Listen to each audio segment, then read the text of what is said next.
Before dawn, the house had a different conscience. In the front rooms, all polished walnut and cut glass, Lady Fraser's world slept with its face powdered and composed. In the back passage, the world admitted what it was made of: damp stone, old steam, sour wine, cinders, and girls on their knees. Barbara Fraser knelt with her skirts pinned up and a pail wedged between her feet, scrubbing clotted burgundy from the flagstones where last night's dinner had spilled into temper and broken stems.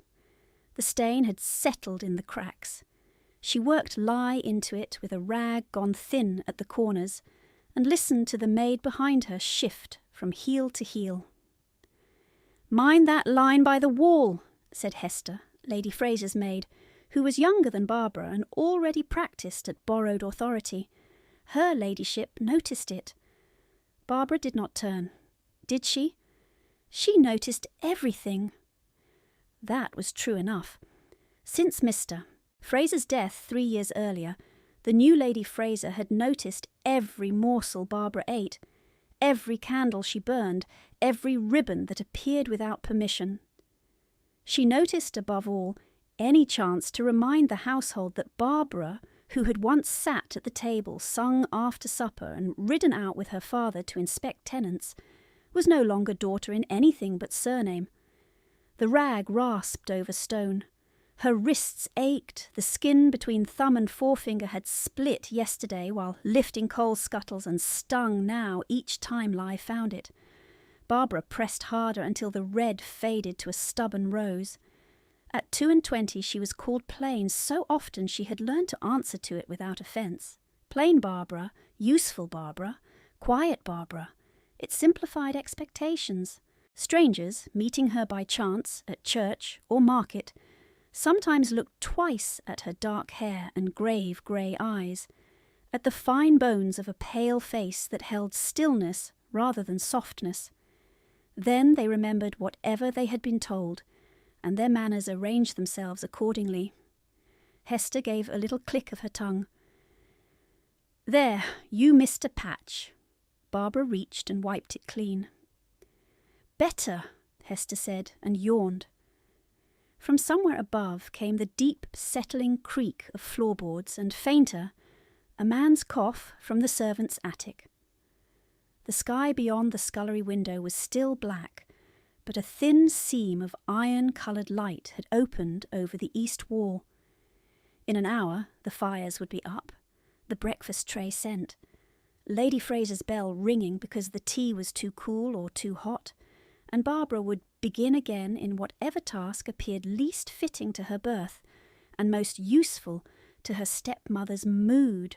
She wrung out the rag, rose stiffly, and carried the pail toward the yard pump. Hester followed long enough to inspect the stones and report no fault, then drifted away toward the still warm kitchen. Barbara stayed by the pump, fingers on the handle, and breathed mist into the morning. Her father had not raised her to be clever in company. He had raised her to be useful in trouble. She had copied rent rolls while he dictated, and learned which tenant would pay late if a cow calved wrong. She had balanced columns by candlelight and tied account packets with twine exactly as he preferred.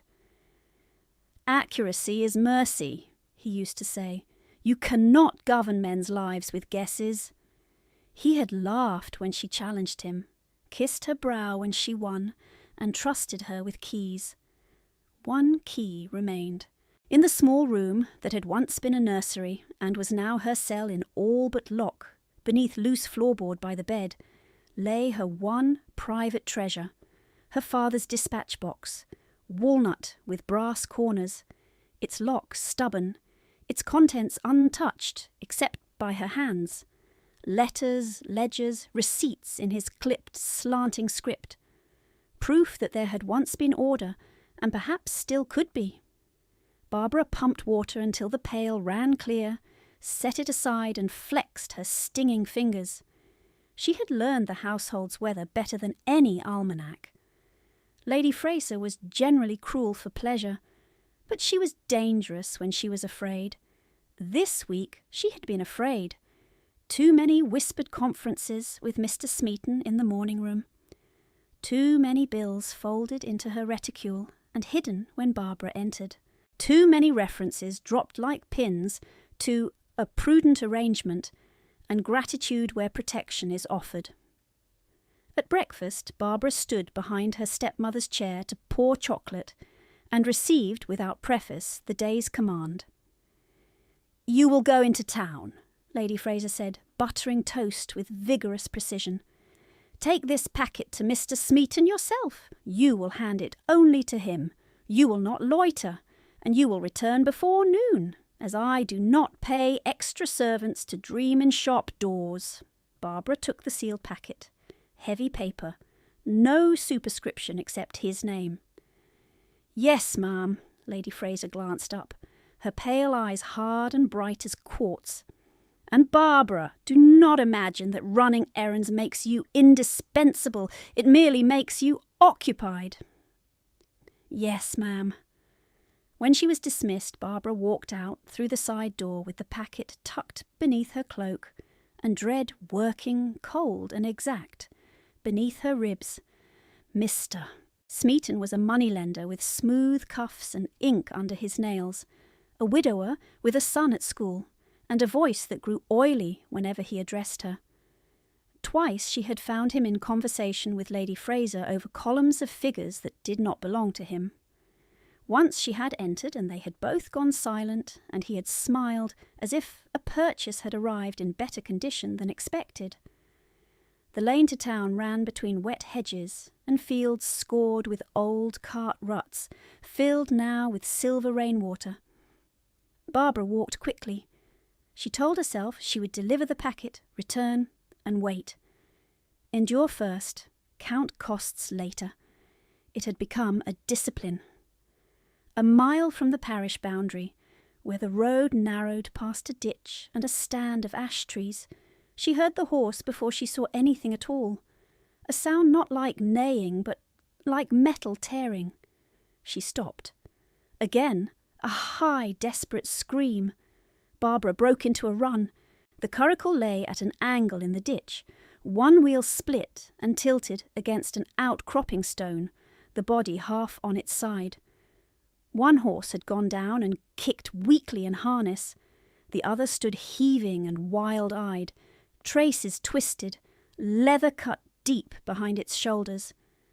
A groom lay sprawled several yards away, unmoving except for a shallow lift of his chest. And beneath the near wheel, pinned where the carriage had crushed him against the bank, was a man in a dark driving coat, gone grey with mud. He was conscious. His face was bloodless and set as carved marble, but his eyes were open and fixed on the horse as if calculation alone could keep the animal from bolting and dragging the wreck over him completely. For one stunned heartbeat, Barbara saw all of it at once. Wrong angle. Too much weight. No time. Then she moved. "Do not pull," she said, already in the ditch, skirts soaked to the thigh. "I must cut the traces first. If he lunges, he'll tear the harness and drag the shaft over you." The man's mouth tightened. "Who the devil? Barbara Fraser." She hauled her sewing knife from her pocket, flicked the short blade open, and shoved her shoulder against the horse's sweating flank to reach the leather. "You may swear after." The horse thrashed. Mud struck her face. She spoke nonsense in a low, relentless stream. "Easy, easy now, there you are, steady lad," while sawing through the first trace. The knife slipped once and scored her palm. She did not feel it until blood warmed her fingers. "Left side," the man said through his teeth. "Buckle's trapped." "I see it." She cut there too, then ducked under the shaft, breath knocked from her by the smell of fear and blood and hot animal. The second horse lurched sideways as the tension eased. She seized the bridle and turned its head hard toward her, forcing it in a circle until the groom's reins trailed free and the animal stood trembling instead of rearing. "Good," she whispered, though to whom she did not know. "Good." Voices came from the road, farmhands from the neighbouring field, running with poles and rope. Barbara shouted for wedges, for someone to hold the horse, for another to fetch the surgeon from town. Men splashed into the ditch, took one look at her mud-caked cloak and blood-slick hand, and did as she said without argument, perhaps because she was already there, perhaps because urgency has its own rank. Together they levered the wheel up enough for the pinned man to be dragged free. He did not cry out. His face went chalk white, and for an instant she thought he had died. Then he drew one sharp breath and opened his eyes straight on hers. "Your arm," he said, absurdly courteous through pain. "You've cut it!" "It is nothing," Barbara lied. His gaze sharpened, as if trying to place her in a room he had once crossed. "I know your voice. You have never heard it. Perhaps not." Then the surgeon's cart arrived in a spray of mud, and with it 2 liveried men whose horror at the wreck shifted, with visible effort, into command.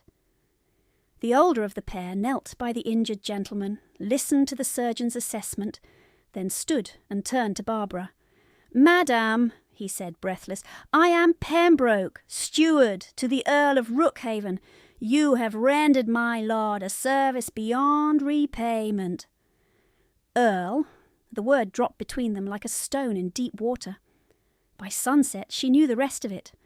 Alistair Hale, Earl of Rookhaven, widowed 5 years, owner of more land than she could picture, spoken of in drawing-rooms as if he were weather, useful to discuss, impossible to approach. His leg was not broken, the surgeon said, but his shoulder badly wrenched, ribs bruised, hand lacerated. He could not be moved far tonight. He would be taken to Rookhaven Abbey as soon as the roads allowed. And she, according to Pembroke's brisk and respectful insistence, must come as well. To attest what occurred, he explained in the tap-room where she sat, wrapped in a borrowed blanket, hair still damp with ditch water. There were no gentlemen of rank present when the accident happened.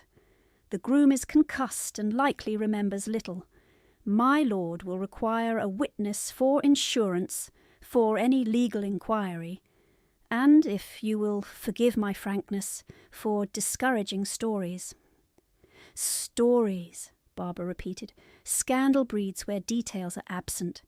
A lady found in a ditch with an earl before breakfast affords detail enough for half the county." "I'm not a lady in anyone's account books," she said, more sharply than she intended. Pembroke looked at her steadily. "In mine, Miss Fraser, you are the person who kept my lord from being crushed further, while grown men shouted uselessly on the road. I ask this for necessity, not impropriety. You would have separate rooms, separate attendants, and my written assurance of the same." Barbara stared at the fire, feeling warmth return to her toes and dread return to her bones. If she refused, Lady Fraser would hear before dark and invent what she pleased. If she agreed, Lady Fraser would hear before dark and invent what she pleased. She closed her eyes briefly. Endure first, count costs later. "I will come," she said. Lady Fraser was waiting when they sent ahead for Barbara's trunk.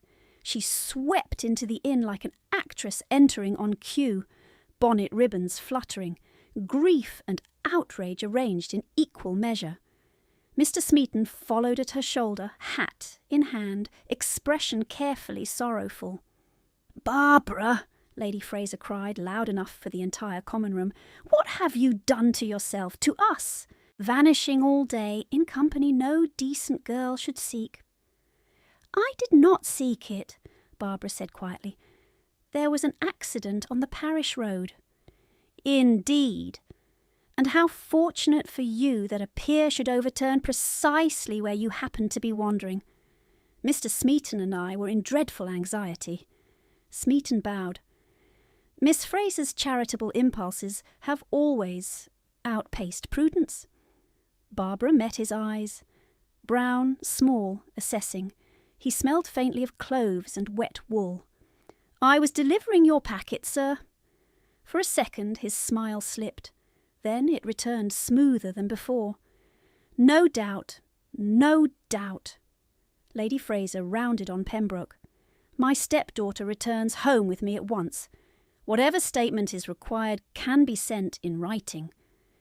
Pembroke's civility acquired edges. I am afraid my lord's physicians advise immediate transport to the Abbey, and Miss Fraser's account is material to several practical matters. She will be received under my responsibility and returned with all propriety once her presence is no longer necessary. Her reputation will be best served by accuracy, madam, Pembroke said. Lady Fraser's nostrils flared. For an instant Barbara saw naked calculation behind the offended posture. Not concern, opportunity. If Barbara went to Rookhaven, tongues would wag. Wagging tongues could be shaped. A sullied girl was a cheaper bargain, easier pressed into a marriage that settled debts. Lady Fraser's hand closed over Barbara's wrist, nails through glove. You will remember, she said in a voice too low for others, that you belong to this family. You have no income, no protector, and no right to choose your own course. Do not mistake a day's excitement for elevation. Barbara looked down at the hand on her arm.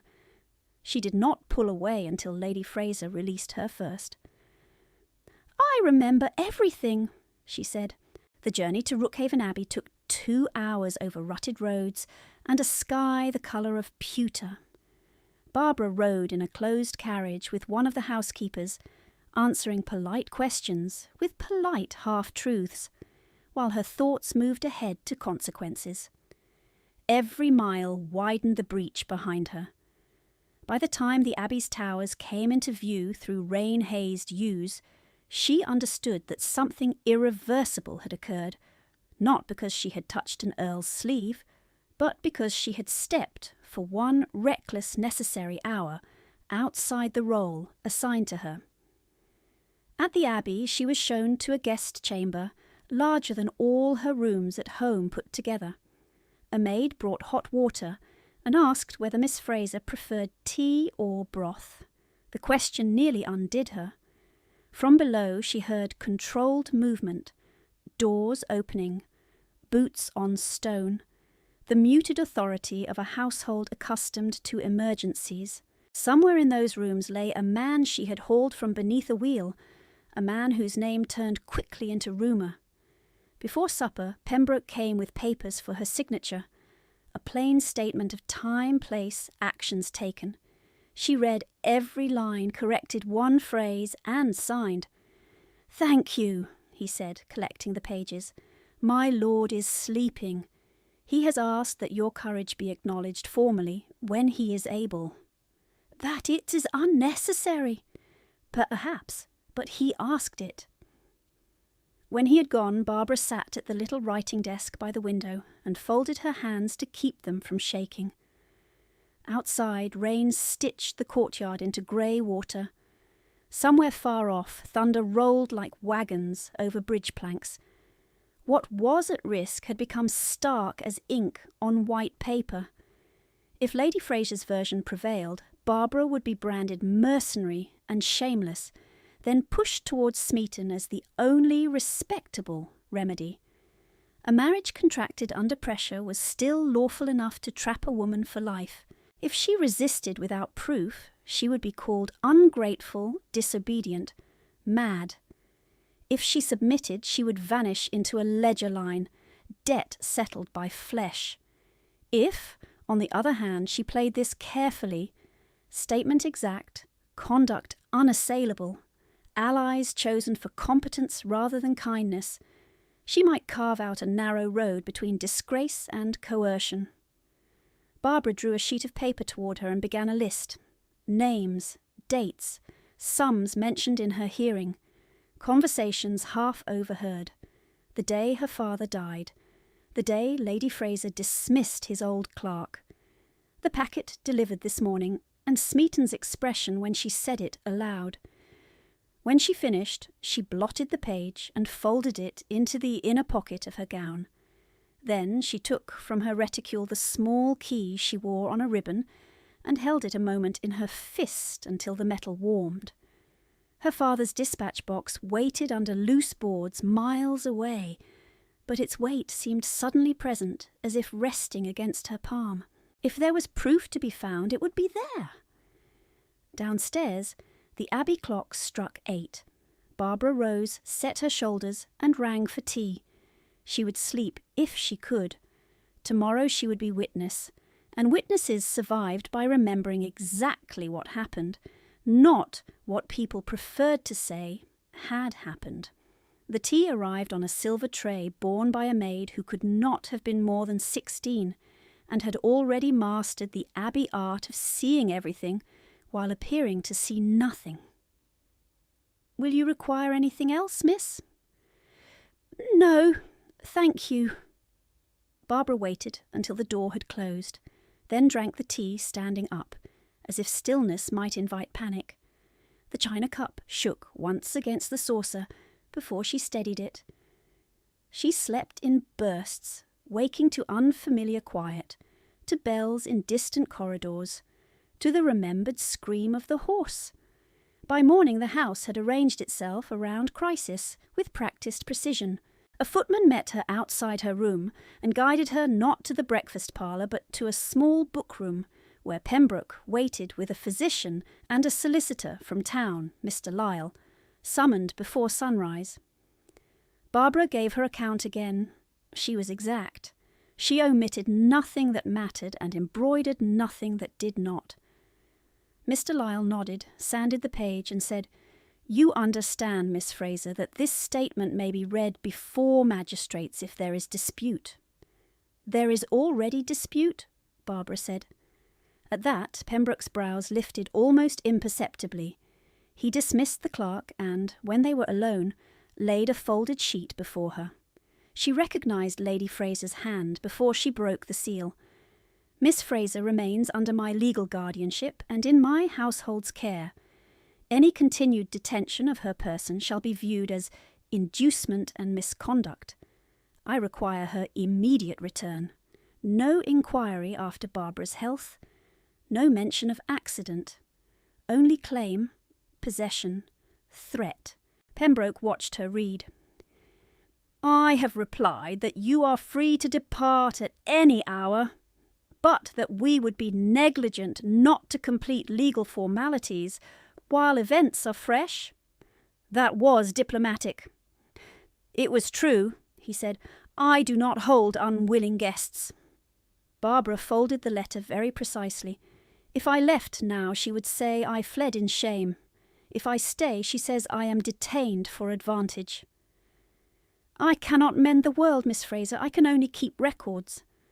"That may be enough." Near noon she was asked, through 3 layers of courtesy, whether she would attend Lord Rookhaven for 5 minutes, as he wished to offer thanks before resting.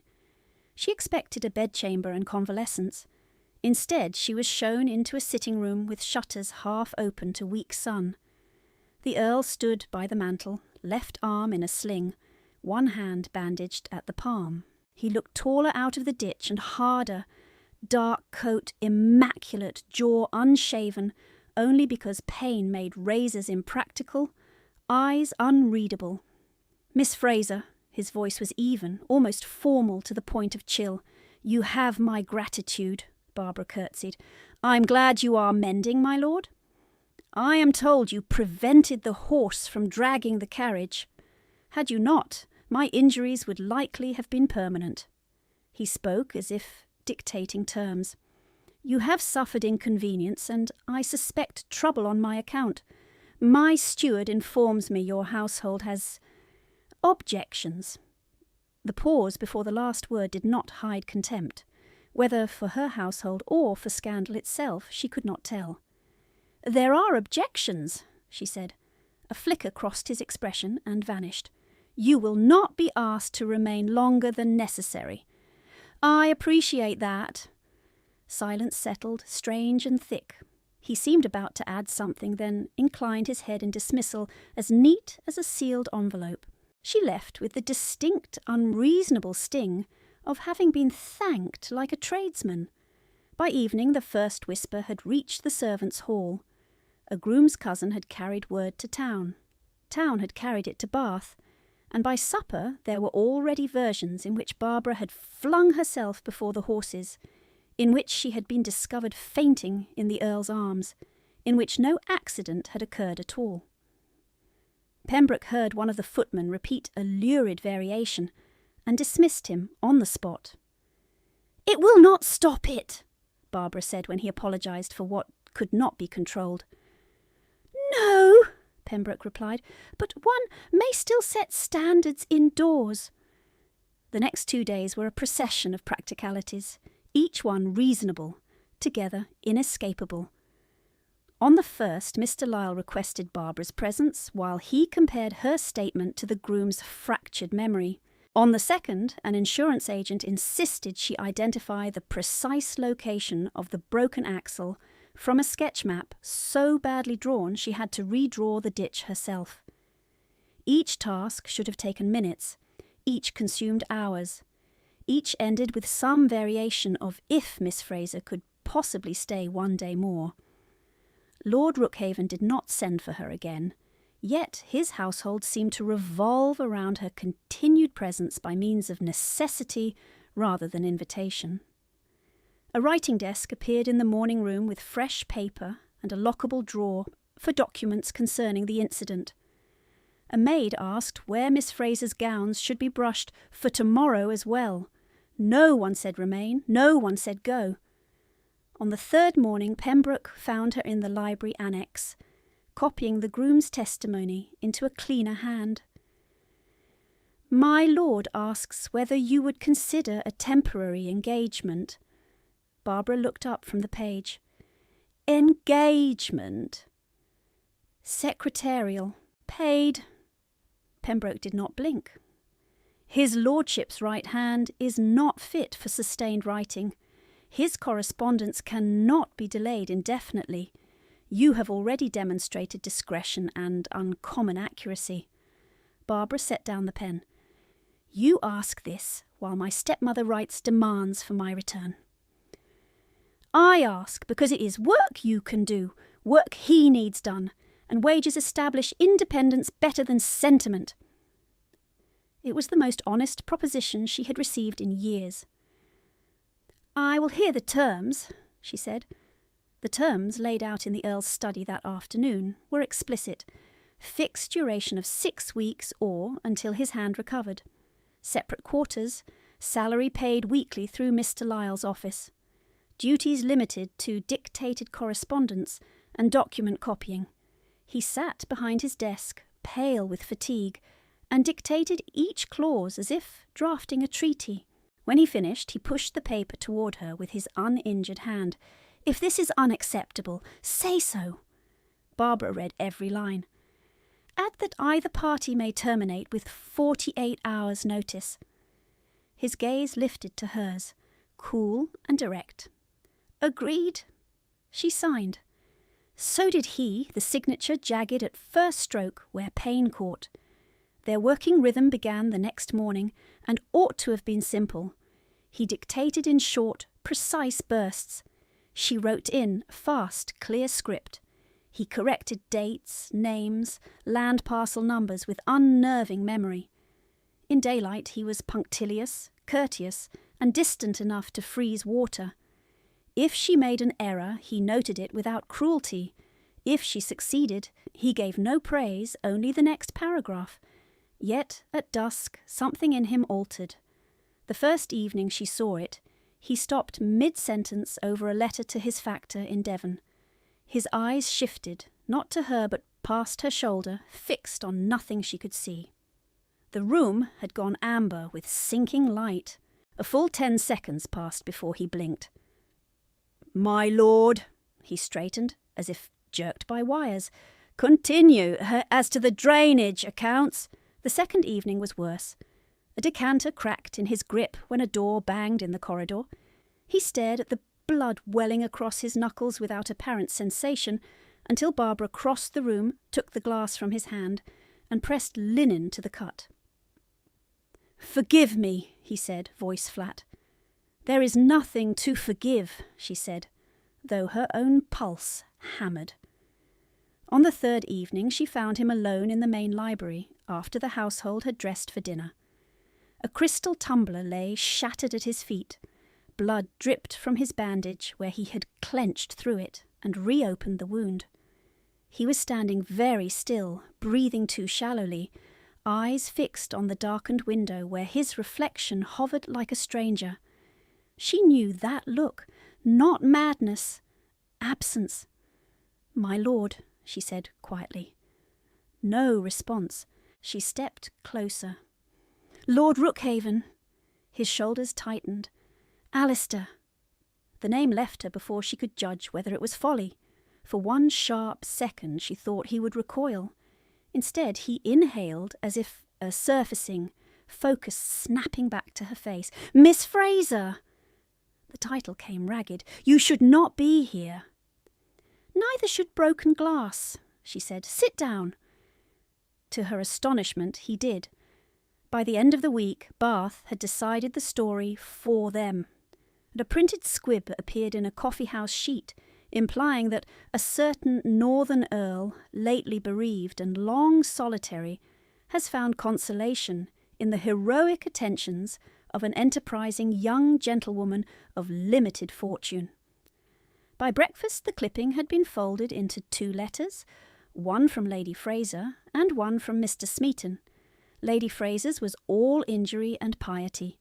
"You leave me no recourse. If you persist in conduct so openly compromising, I shall be forced to arrange your future without consulting your preferences, as any prudent guardian must. Smeaton's was worse for being mild. Miss Fraser, malicious talk harms us all. A settled arrangement would preserve your good name and relieve burdens your late father, had he foreseen, would surely have wished removed. Us all relieve burdens." She could feel the ledger beneath the words. She burned neither letter. She filed both. That afternoon, Lady Fraser arrived in person, with Mr. Smeaton beside her, and a hired carriage waiting in the Abbey drive, as if Barbara might be loaded into it, like disputed furniture. Pembroke met them in the yellow drawing-room. Barbara was sent for and entered to find her stepmother pale with righteous indignation, Smeaton grave and conciliatory, as though they had come to retrieve an erring child from an indulgent school. "Barbara," Lady Fraser began before she had fully crossed the carpet, "you will collect your things immediately." "I am under contract here," Barbara said. "Paid employment." "Employment!" Lady Fraser gave a short, incredulous laugh. "Do not insult me. Everyone in Bath knows precisely what this is." Smeaton spread his hands. "Let us not speak harshly. Miss Fraser has been misled by extraordinary circumstances. Her reputation may yet be preserved if she returns home and accepts proper guidance." "From you?" Barbara asked. His smile thinned.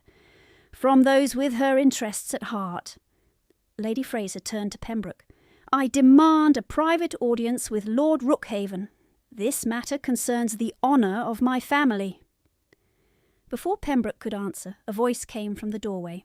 "No, Lady Fraser. It concerns Miss Fraser's liberty." Rookhaven stood there, coat buttoned, arms still guarded, but no longer in sling. He looked exhausted and entirely composed. Lady Fraser swept into a curtsy edged like a knife. "My lord, I am sure you did not intend—" "I intended nothing but to compensate a witness and employ a capable secretary." His tone made each word a fact, not defence.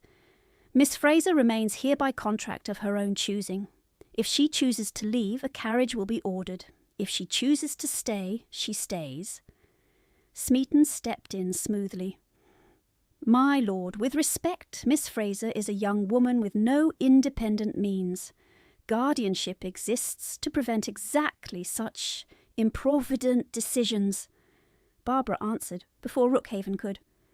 "Then perhaps guardianship should not be sold to creditors." Colour rose under Smeaton's collar. Lady Fraser hissed, "Barbara!" She held her stepmother's stare. "You sent me to him with sealed packets and now call me shameless for being seen." Pembroke cleared his throat with surgical tact. "If there is no further business, I will have tea brought." Lady Fraser did not take tea. She withdrew in a rustle of silk and fury, pausing only to say, low enough for Barbara alone, "You imagine a title shields you. It does not. I can still sign where you cannot." When they were gone, the room seemed to exhale. Rookhaven looked at Barbara, expression shuttered. "You need not remain. If this has become untenable, I will see you safely established elsewhere." There it was again, that careful distance, that attempt to solve human danger like an estate dispute. Something in Barbara, stretched too long, snapped. "Established where, my lord? In another house where my usefulness buys my silence?" Her voice was low but sharp as wire. "I told you before. No, perhaps I did not tell you plainly enough. I will not trade one kind of captivity for a richer one, however gentle the jailer." A muscle moved in his jaw. He took the rebuke without rank or anger, and for the first time she saw not coldness, but restraint so severe it looked like stone from a distance. "I beg your pardon," he said after a moment. "You are right." It disarmed her more than argument could have done. "I do not ask pardon," she said, quieter now. "I ask terms I can stand inside." "Then we proceed by terms," he replied. That evening rain came hard out of the west, drumming on slate and battering the abbey windows until the corridors smelled of wet mortar and old wool.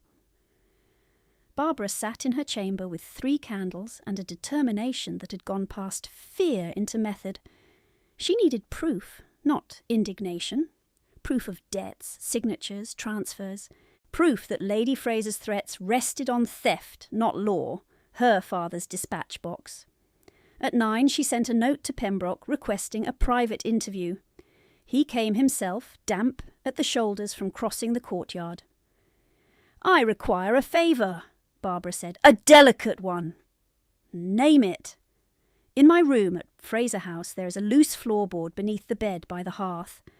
Under it is a walnut dispatch box with brass corners.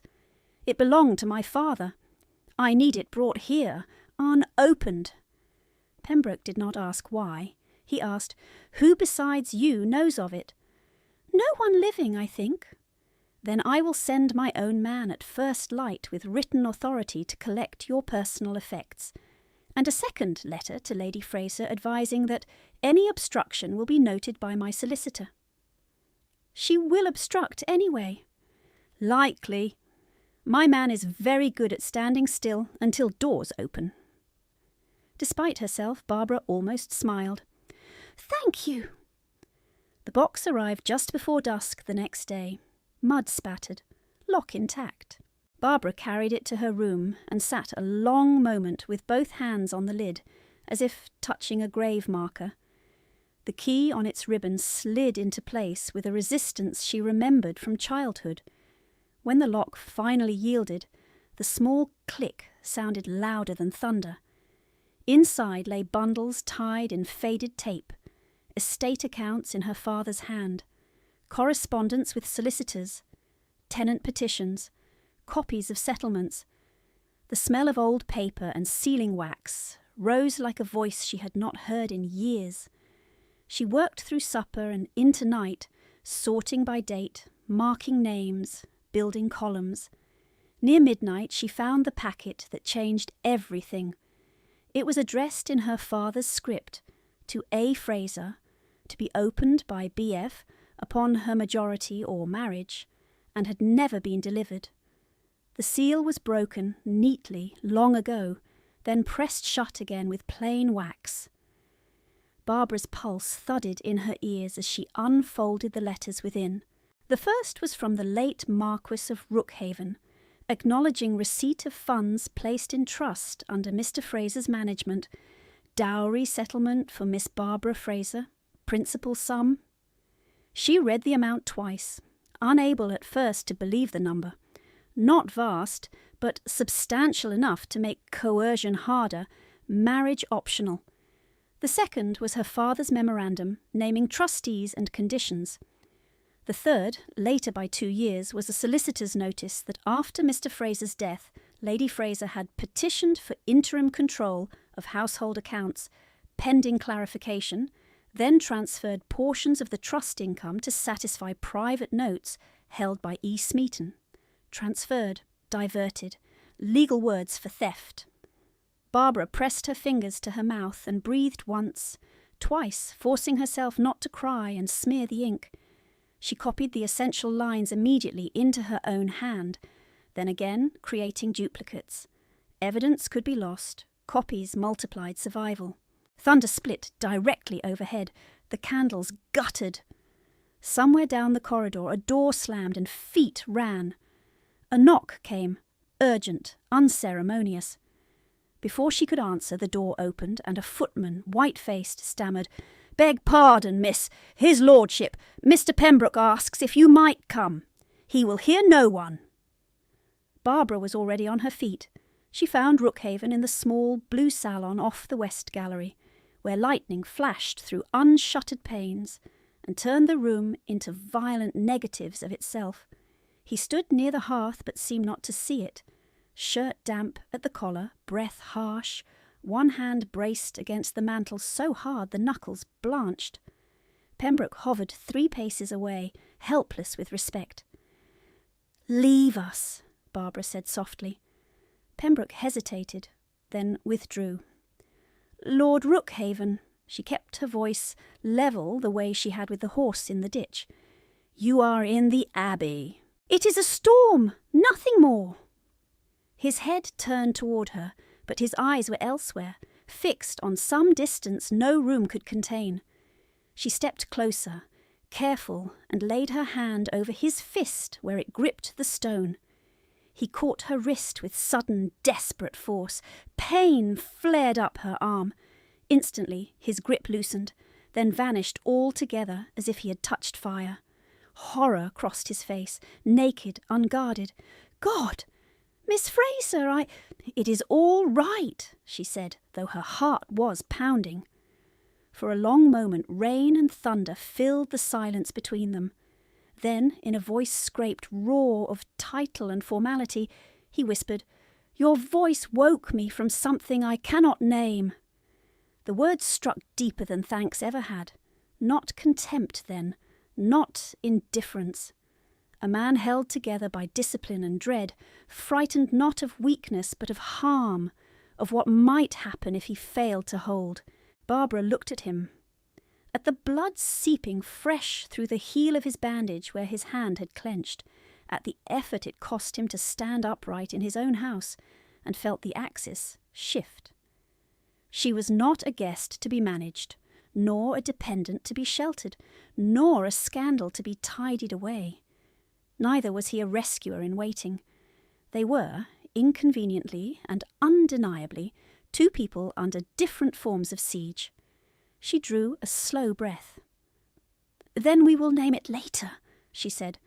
"Tonight, sit down before you fall." He gave a short, astonished sound that might have been a laugh and obeyed. When Pembroke returned with brandy and the physician, Barbara stepped back into shadow, one hand still throbbing, mind already assembling its new order.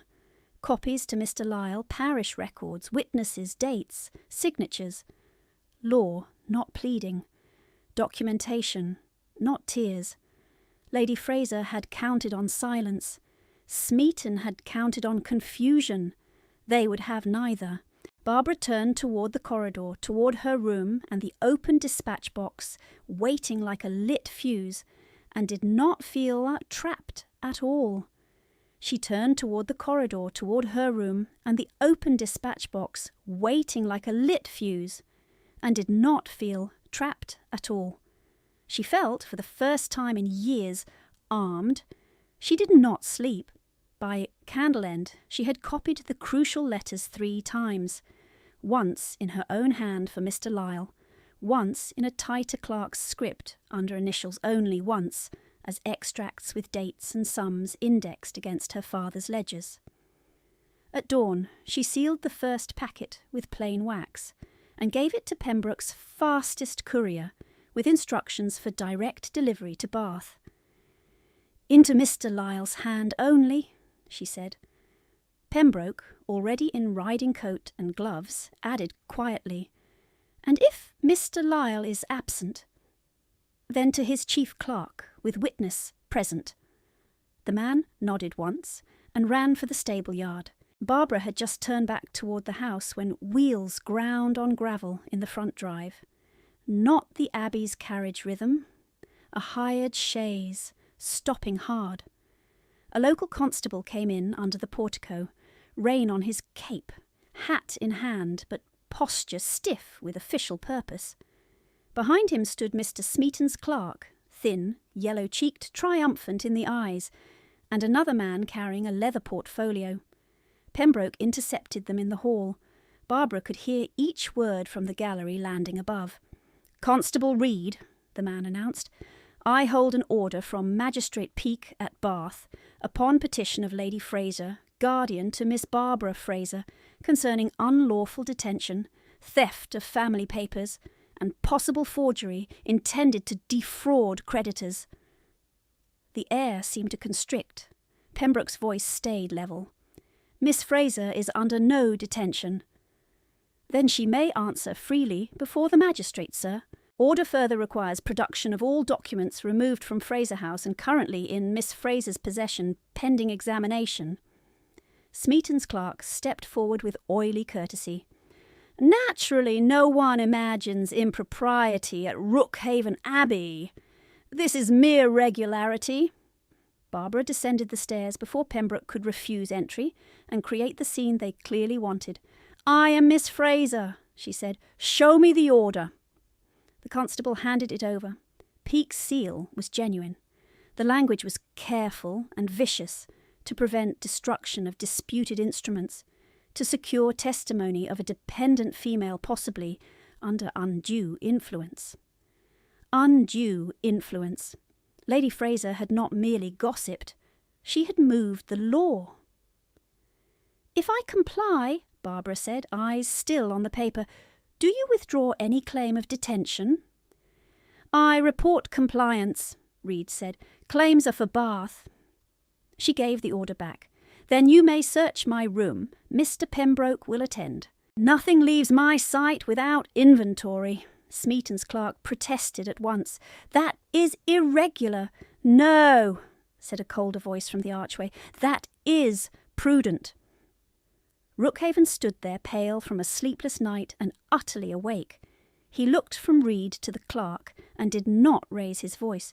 "You will conduct your duty with exactness or not at all. My steward will list each item. My solicitor will receive a duplicate list before your carriage reaches the gate." Reed swallowed. "Yes, my lord." The search took an hour. They opened every drawer, unfolded linen, shook books, lifted carpet edges, even checked the hearth ash. Barbara stood by the writing table while Pembroke dictated each seized packet. Fraser Estate account books, years, correspondence bundle tied blue tape, memorandum unsigned. When the constable reached for the walnut dispatch box, Barbara laid her hand on it first.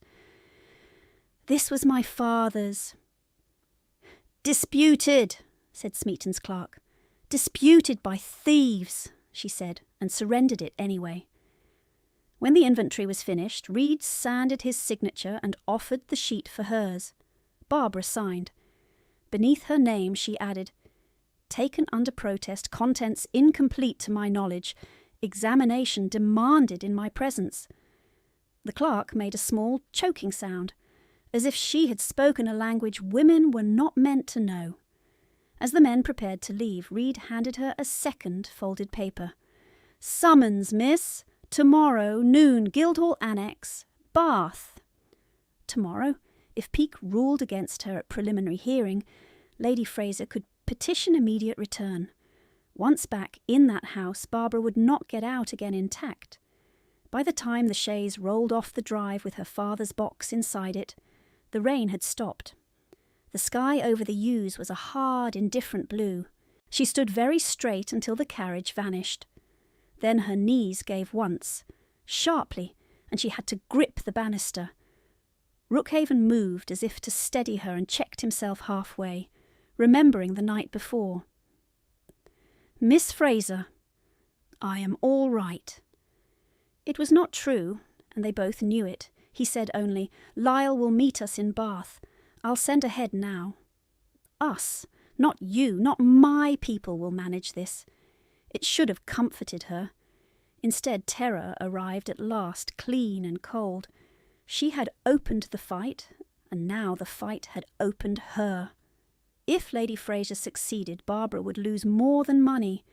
She would lose credibility in law, be painted forger and opportunist, and very likely be forced into Smeaton's household under the language of correction and protection. Her father's name would be attached to fraud, Rookhaven's to seduction. Truth would not matter if she could not prove it. By afternoon she was in a closed carriage to Bath, with Pembroke opposite, and a legal folder on her lap that felt too light by half. The Guildhall annex smelled of wet wool, ink, and old arguments. Peake sat behind a narrow bench with two clerks and the expression of a man irritated to be made referee over women and paperwork. Lady Fraser wore morning silk and composed injury. Smeaton looked modest, almost pained. Lady Fraser's other maid, Martha Bell, waited on a side chair with reddened eyes and a handkerchief prepared for use. Mr. Lyle arrived 3 minutes late, mud to the hem, and leaned toward Barbara as they took their places. "Courier never reached Chambers," he murmured. "Horse cast a shoe at Widcombe, packet delayed at posting in. I have only what you carry."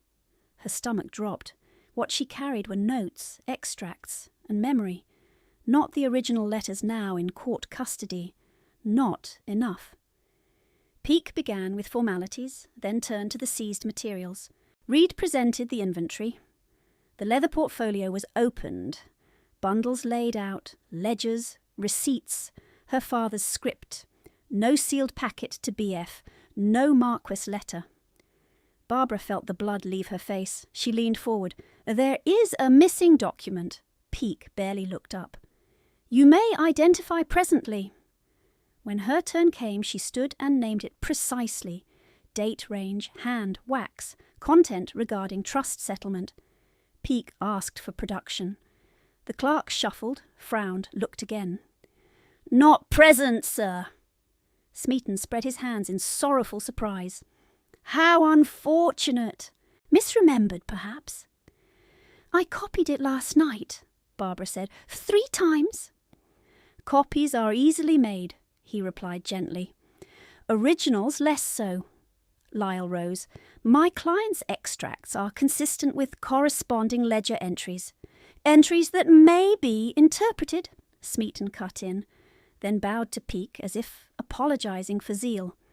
"The issue before you, sir, is immediate safety of an unmarried gentlewoman in scandalous circumstances and the possible fabrication of papers to evade lawful debts." Lady Fraser dabbed her eyes. "I begged her to return home quietly. She is not herself. She has always been impressionable." Martha Bell began to cry on cue and testified, voice wobbling, that Miss Fraser had often spoken wildly of escaping and had once said a great match would mend all accounts. The lie was almost artful because it brushed close to things Barbara had indeed thought but never said aloud. Lyle objected. Peake allowed it for context. Context. The room was being built around her brick by brick, each one plausible enough to stand. At last Peake gave his interim ruling, full inquiry to be heard at the Midsummer Assembly, week in Bath, where witnesses and account experts could be compelled. Until then, disputed documents remained in court lock. Miss Fraser was not to be removed by force to Lady Fraser's house, but neither was she to publish accusations or circulate inflammatory copies. Any such act would invite charge of libel and forgery. It should have been partial victory. It felt like drowning. Outside the annex, in the cramped passage by the stairs, Lyle spoke low and furious. Peake is buying time for whoever bids highest in respectability. We need independent proof fast. Parish register for your age. Trustee names. Anyone alive who handled the transfer. My father's clerk, Barbara said. Gideon Marsh. Lyle's mouth tightened. I sent this morning. Marsh quit his lodgings 6 days ago. Debts paid. No forwarding direction. Gone! By the time she reached the carriage, the day had gone white with glare and she could no longer feel her hands. Back at the Abbey, she went straight to her room, shut the door, and sat on the floor beside the bed because she could not remain upright any longer. For the first time since the ditch, she let herself shake, not weep. There was no softness in it, but the violent, useless trembling of a body that had run past endurance and discovered no finish line. She pressed her fists to her mouth until her breathing slowed. She had done everything correctly. Documents, witnesses, legal counsel, precision. Still, one missing letter and one bought magistrate had turned truth into allegation. A small, treacherous thought came then. Say yes to Smeaton. End it. Stop ruining everyone in range. She despised herself for it, and could not dismiss it at once. A knock sounded after some time. She did not answer. It came again, gentler. Miss Fraser, Pembroke said through the panel. I have left broth outside, and a note from Mr. Lyle. When she opened the door an hour later, the tray was lukewarm. Lyle's note was brief. Do not yield. Missing paper proves fear, not innocence. I pursue chain of custody. Burn nothing. Trust no messenger without countersign. She read it twice and tucked it into her sleeve. Do not yield. The words were instruction, not comfort. They were enough.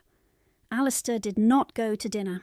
He shut himself in the west study while rain began again, and sat with Peake's copy order spread on the desk like a casualty list. Undue influence, scandalous circumstances.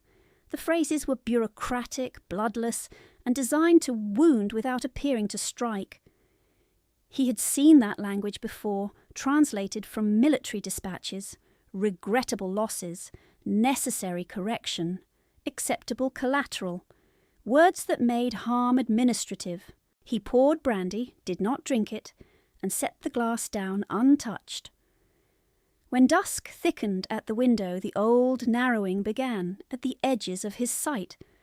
Not a memory exactly, a pressure. A field in Portugal, at last light, smoke lying low in the olive rows, Captain Renwick turning at his shout just as friendly fire cracked from the ridge because Alistair's order had come a beat too soon. Renwick's face afterward, astonished rather than accusing, alive 1 second, absent the next. He had never again trusted twilight nor his own instincts inside it. A tap at the door. My lord, Anstruther the physician, older now and less fooled by aristocratic silence than most men were by rank. Come. Anstruther entered, took one look, and closed the door behind him. You're white as plaster and sober as judgment. Which means you're in trouble, Alistair gave a humourless breath. Miss Fraser's evidence has been tampered with. I heard. She stood there while they implied she forged her own father's hand. I did nothing useful. You kept Peake from ordering her removed. By title, not by justice. Anstruther sat without invitation.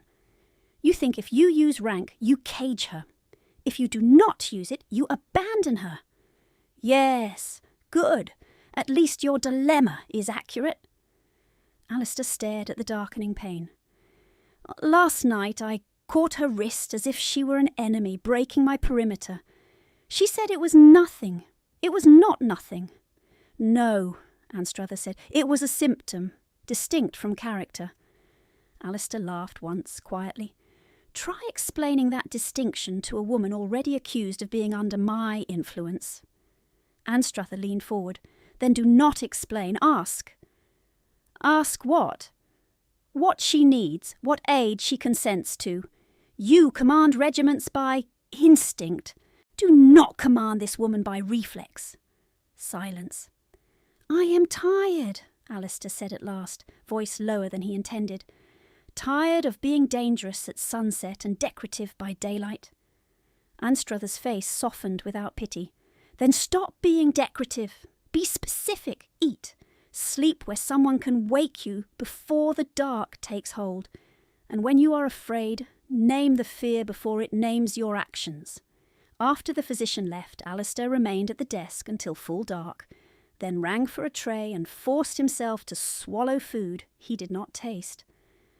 Before midnight he wrote with painful slowness of his mending hand 2 letters, one to an old adjutant in London requesting discreet inquiry into Smeaton's financial dealings, one to the vicar at Fraser Parish for certified register entries, including Barbara Fraser's baptism and birth year. At the bottom of the second letter he added, then crossed out, then rewrote, "Urgent. A woman's liberty may depend on your ink." He sealed both before he could reconsider. The next morning brought clear skies and a footman with a silver salver and a new blow. A printed card, creamstock, black border, delivered across Bath before breakfast.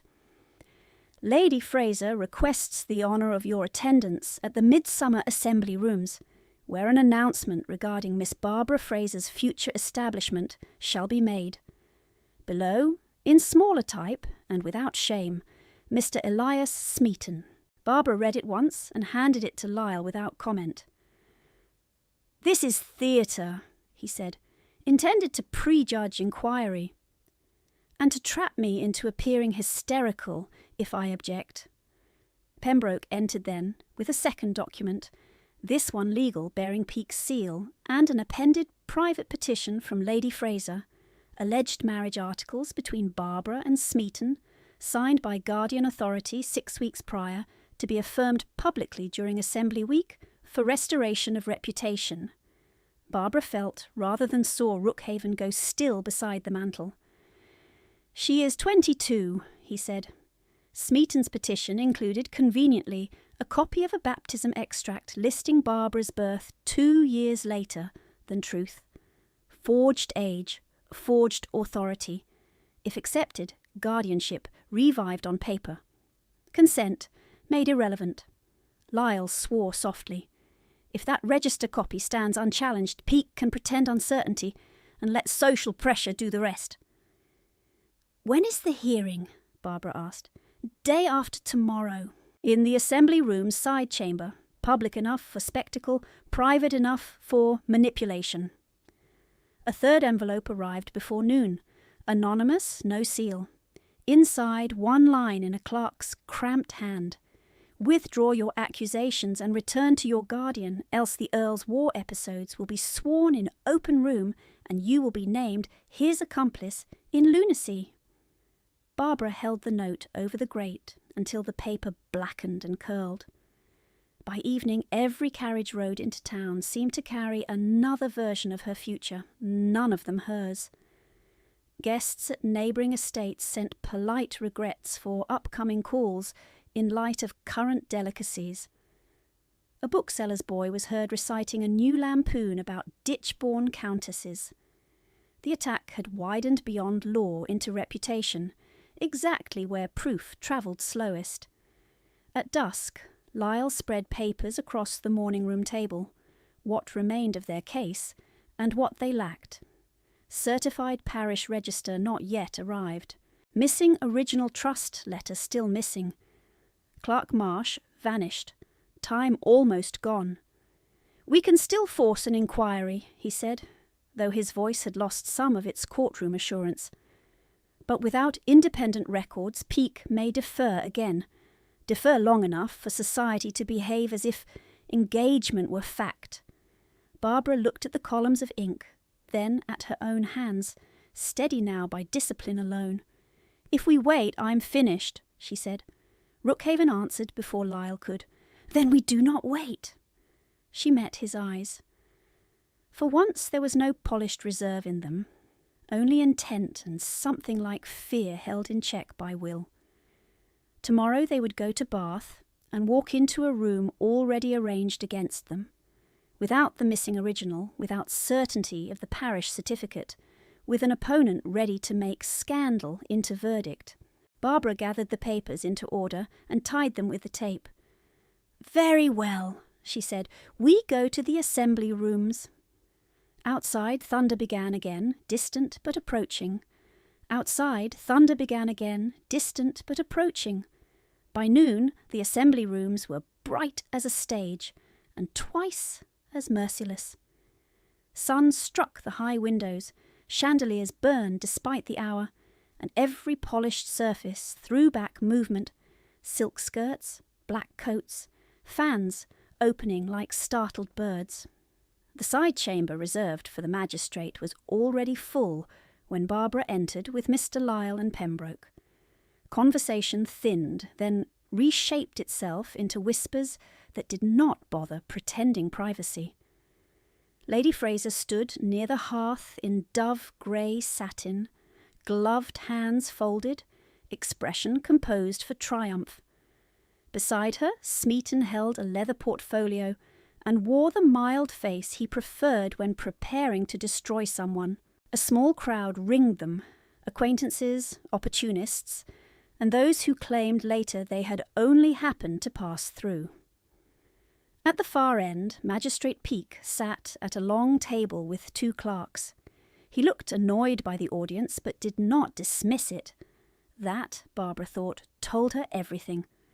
Before Peake could call order, Lady Fraser turned deliberately, lifted her voice and said, "Since so many friends are present, perhaps it is kindest to settle this cloud at once.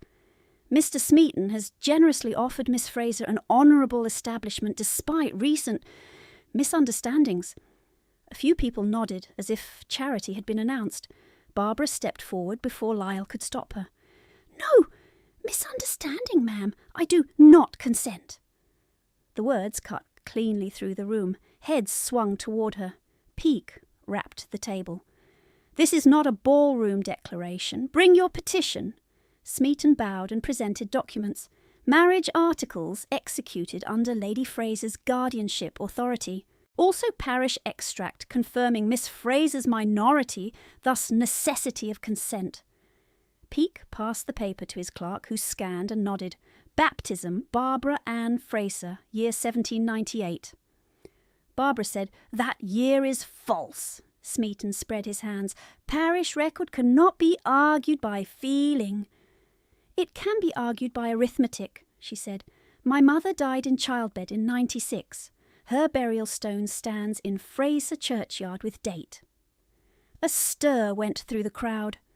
Smeaton's jaw tightened for one heartbeat, then smoothed. Peake frowned. "Do you have certified contradiction?" "Not yet in hand," Lyle began. "Then we proceed on documents before the bench," Peake said.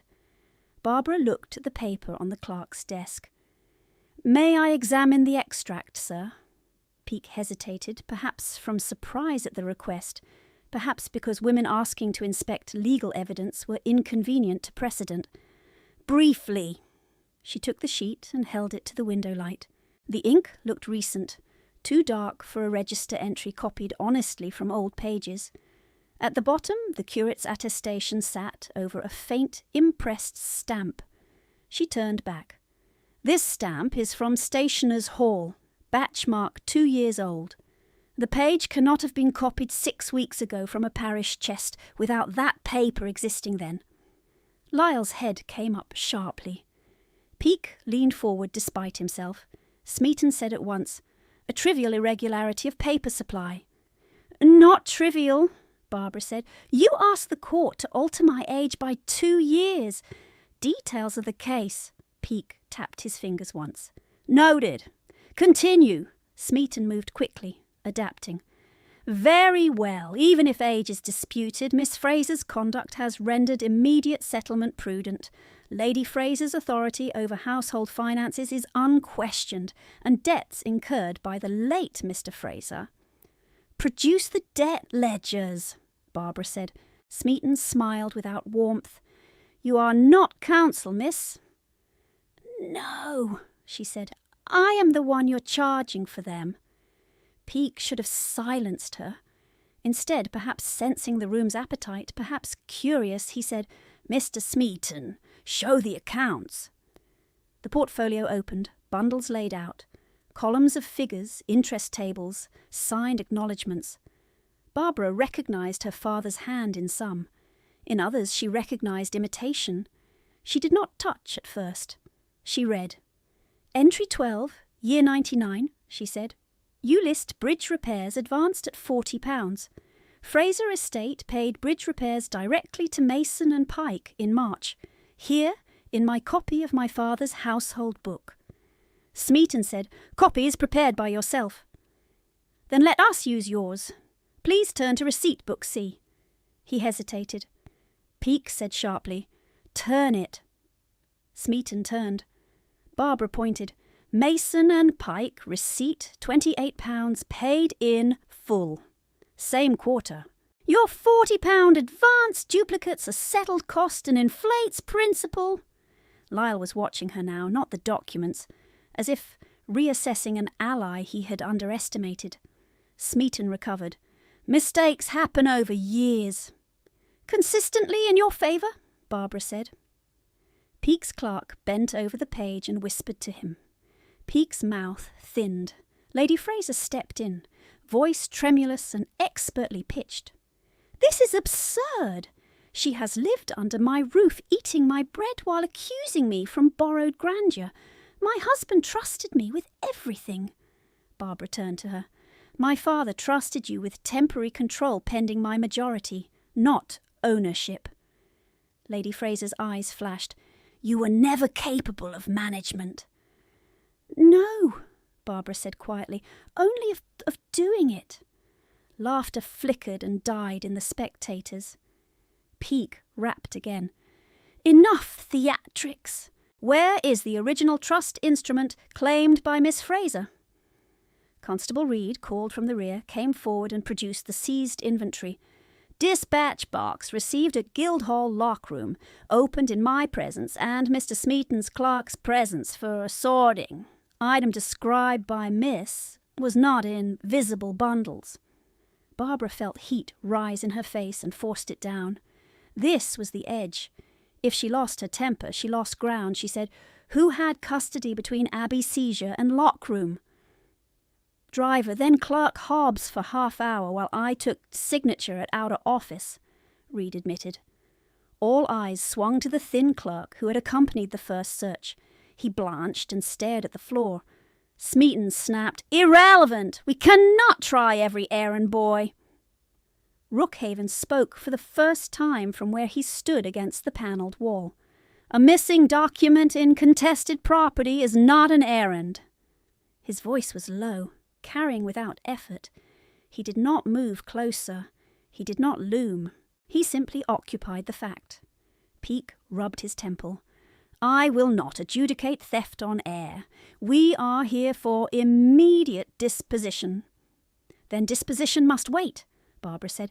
You cannot bind me to a marriage on disputed age and disputed debt with disputed evidence. Smeaton turned, dropping gentility. If you will not be guided, miss, then hear this plain. Once these accounts stand, you will have no income, no roof, and no name untouched by scandal. My offer is your only protection. The room held its breath. Barbara's hands were cold and steady. I would rather scrub floors all my life than sell consent to a man who prices it by the quarter. Something changed in the silence after she spoke. Not sympathy, something harder. Recognition. Peake cleared his throat. Interim order. Miss Fraser is not to be compelled into any contract pending full inquiry. Control of Fraser discretionary funds is frozen. All parties produce complete ledgers and parish certifications within 10 days. Lady Fraser half rose. Sir, sit down, Peake said, suddenly weary, and pray your papers improve. For a moment Barbara couldn't breathe. She hadn't won, but she hadn't been trapped. Then Smeaton struck again. If the court delays, I petition immediate public correction, he said loudly. Rumours tie Miss Fraser to Lord Rookhaven. Let her clear his name now by denying any private understanding. The trap was elegant. Deny him and seem ungrateful, hesitate and confirm scandal. Barbara looked at Peake. My private affections are not evidence. Peake, smelling danger at last, waved irritably. Noted. We are adjourned. The chamber exploded into noise. They had barely reached the corridor when Smeaton caught up, no longer mild. You think a postponement saves you? He hissed.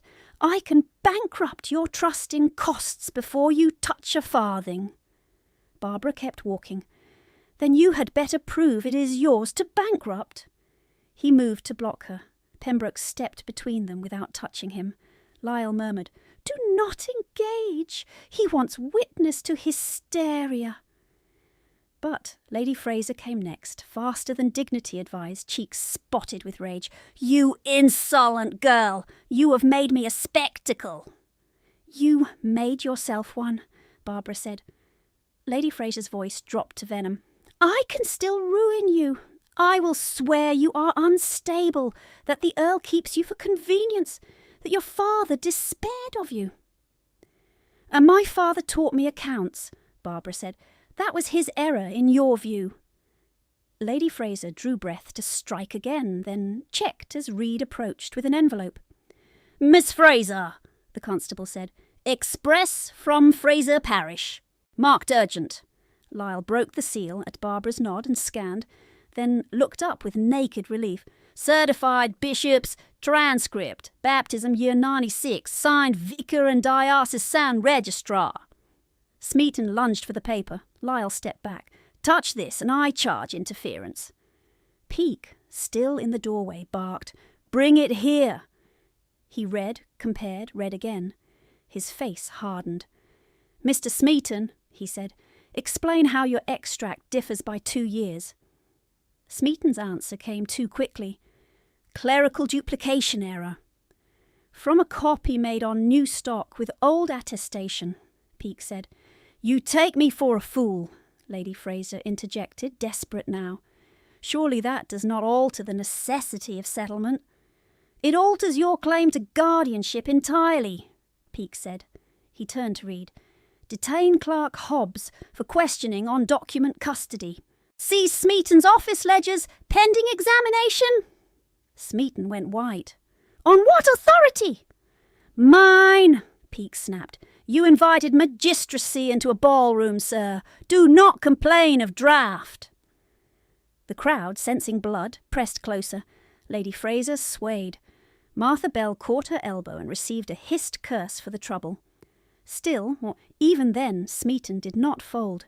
He straightened his cuffs and said in a voice pitched to carry, This is persecution by rank. The Earl's interest poisons every bench. All eyes flicked to Rookhaven. He did not defend himself. Barbara did. My lord has not spoken for me when I could speak myself, she said clearly. If you fear rank, Mr. Smeaton, try figures.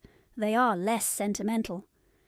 Laughter, actual sharp, broke from somewhere near the windows. Smeaton's composure cracked. This is not finished, he said. No, Barbara replied. Now it begins.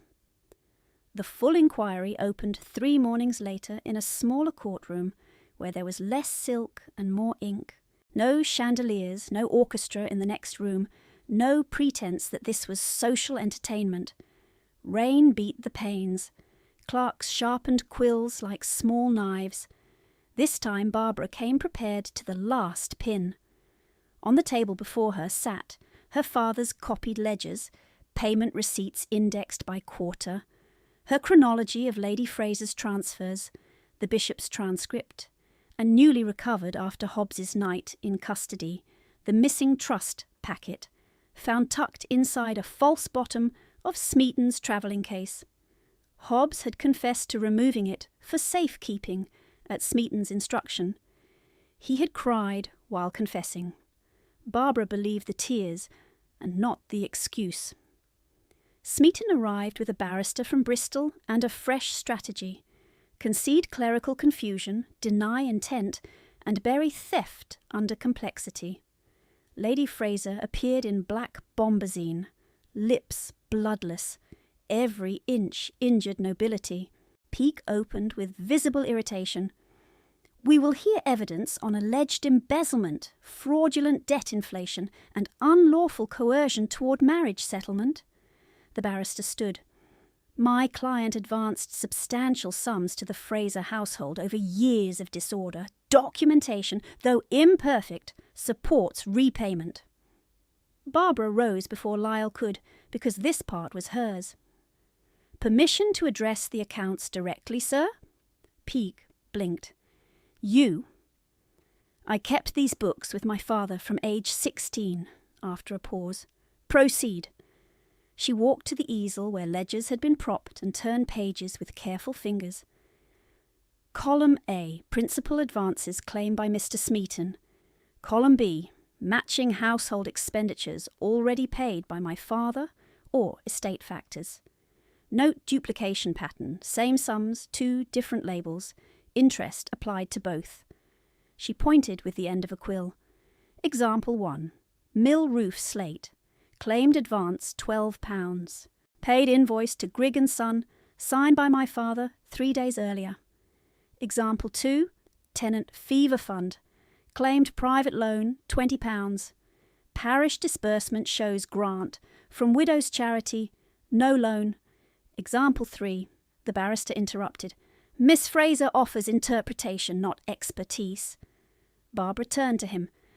"Then let us leave interpretation. Read dates aloud." He did, grudgingly. The room heard the repetitions, the overlaps, the impossible sequence where interest accrued before alleged loan date. Lyle produced a banking clerk who testified that Smeaton's notebooks had overwritten entries, scraped and recopied. Reed testified to chain of custody break and Hobbs's instruction. Hobbs, sweating through his collar, repeated under oath that Smeaton told him the girl's paper must be misplaced. Then came Gideon Marsh. Found at last in Bristol, hauled back on warrant, he entered with a bruised hat and the defeated look of a man who had accepted payment from too many sides. He claimed at first that Mr. Fraser intended all remaining funds for Lady Fraser's maintenance, and that Barbara knew this. Barbara asked permission to question him herself. "Mr. Marsh," she said, "how long did you clerk for my father?" 7 years. "In those 7, did he ever write a numeral 7 with a crossed stem?" Marsh frowned. "I don't recall." She lifted a ledger page. "He did. Always, here, here, and here. In your memorandum submitted by Mr. Smeaton, none are crossed. Also, my father used iron gall ink from Weatherby's, brown with age. Your memorandum is lamp black, new." Marsh's mouth opened, closed. She took one more sheet. "And this memorandum is dated the day after my father died." A long pause. "Did he rise from his coffin to dictate it?" Even Peake's clerk choked on a cough. Marsh sagged. "I copied what I was told," he muttered. "By whom?" He looked at Smeaton, then at Lady Fraser, then down. "By both!" Lady Fraser made a sound like something tearing. The barrister tried to rehabilitate, to suggest confusion, grief, administrative haste. But the structure was gone. Each question Barbara asked had removed a brace. By noon the whole facade leaned visibly. At last Peake removed his spectacles and said, "I find probable fraud sufficient for immediate civil order and criminal referral. Marriage articles are void. Claimed debts are suspended pending forensic audit.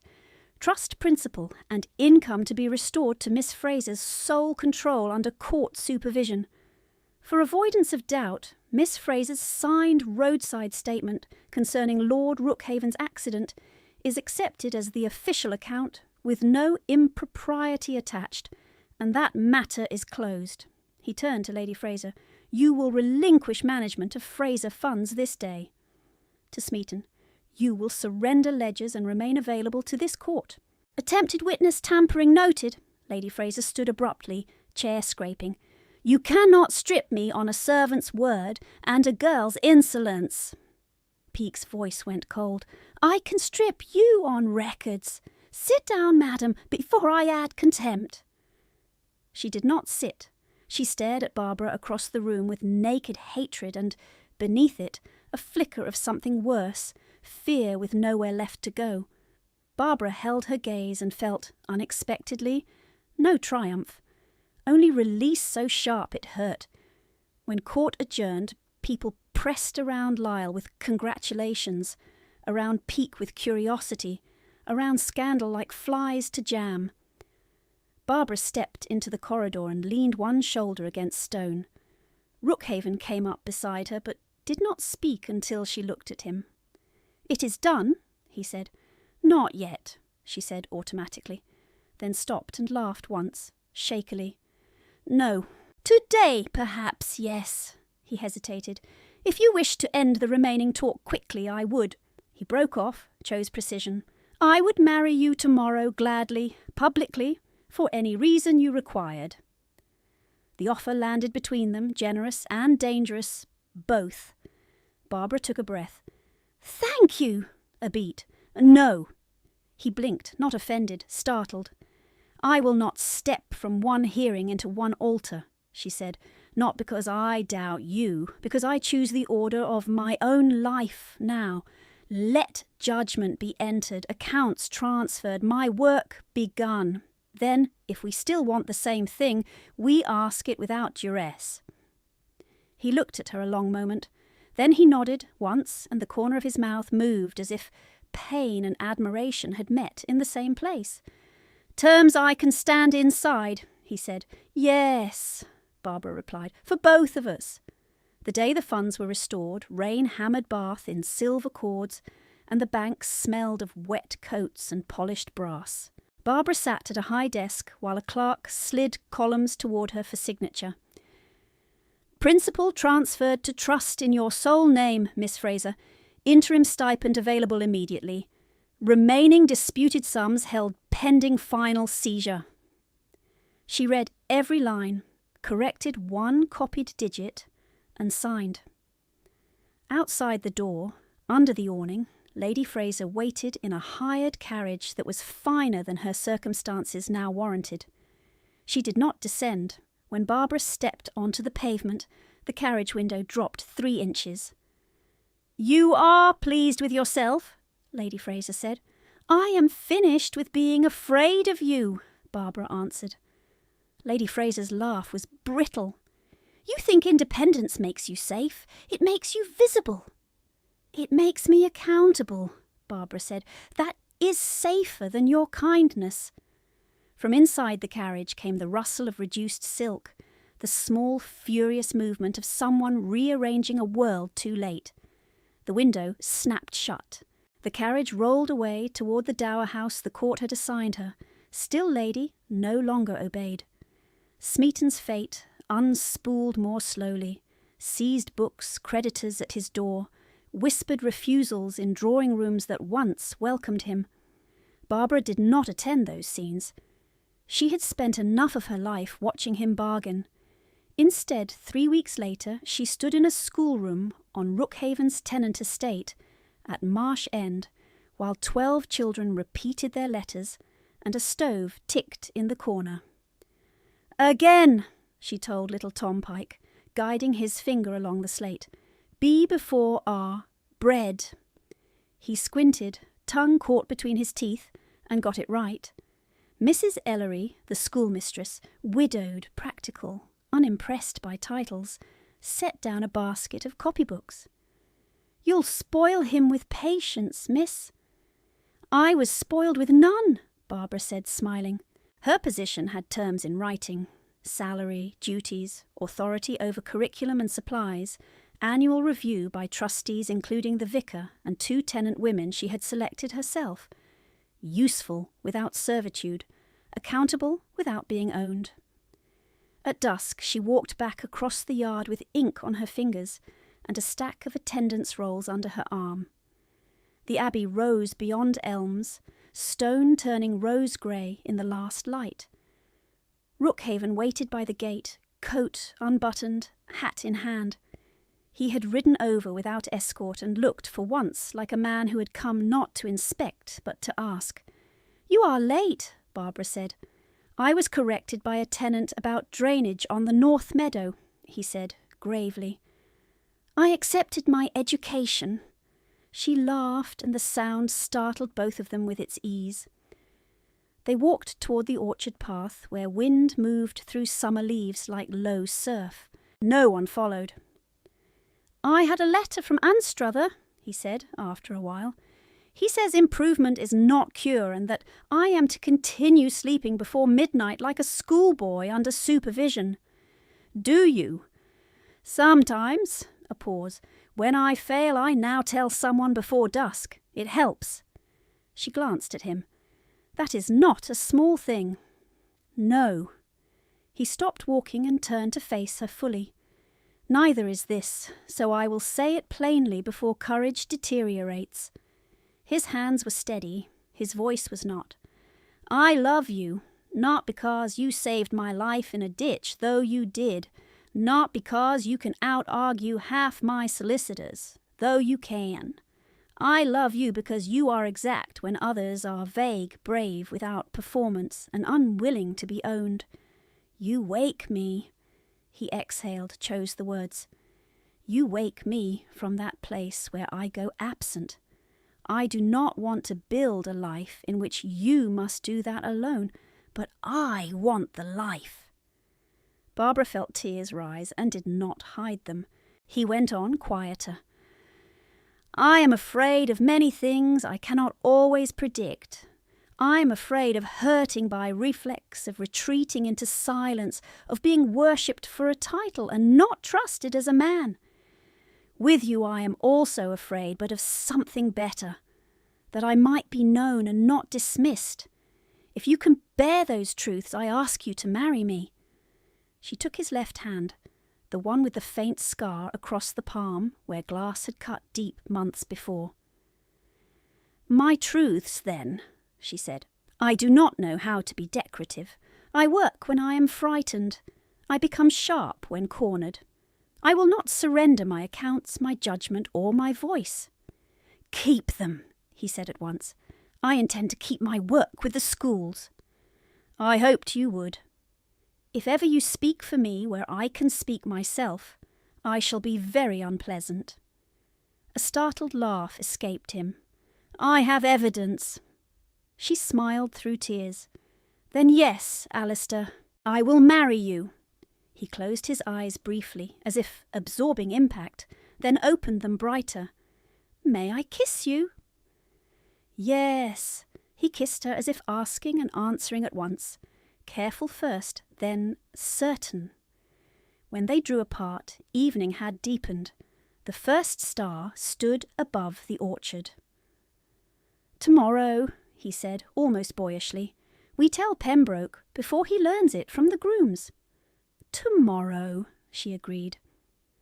The wedding breakfast was held in the long morning room at Rookhaven Abbey, where light came clear across the lawns and made everything look newly washed. No orchestral display, no crush of spectators. Family by choice, allies by effort.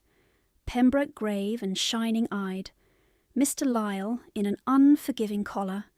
Mrs. Ellery with a hat trimmed by her own hand. Constable Reed unexpectedly scrubbed and uncomfortable. Even Magistrate Peake, who accepted coffee as if it were a legal compromise. Barbara wore ivory muslin without borrowed jewels. At her wrist, hidden under lace, hung her father's key on a narrow ribbon. When plates had been cleared and toasts threatened to become speeches, Alistair stood and tapped his glass. "One indulgence," he said. "My wife has agreed to grant a request." He looked at her then, that faint, astonished smile she had come to know as his unguarded happiness. "Will you read to us, Barbara? Anything you choose." There was a murmur of surprise, then warmth. Barbara rose, took the slim volume from beside her plate, and opened to a page she had marked the night before. Her hands did not shake. She read, voice low at first, then stronger as the room settled around it, the rustle of sleeves gone still, the scrape of chair legs stilled, even Peake listening despite himself. At the far end of the table, Alistair sat with his eyes on her face, breathing easy, anchored. Afterward, when laughter and conversation resumed, she stepped for a moment into the back passage that led toward the kitchens. The flagstones there were old, worn hollow in places by generations of feet. Dawn had long passed. Sunlight reached even here. A young maid knelt with a bucket, attacking a jam stain with too much water and too little leverage. Barbara recognized the losing battle at once. "Here," she said, setting down her gloves. "Not like that. Twist the rag tighter first, then scrub across the grain." The maid blinked up, startled. "My lady, I beg pardon. No pardon needed." Barbara knelt beside her in silk and pearls and put her hand over the girls on the rag. "See, pressure here. Accuracy is mercy." Together they lifted the stain. When Barbara stood again, she could hear her own voice carrying faintly from the morning room as someone asked her to read one more page. And the house, this vast, difficult house, waited to listen.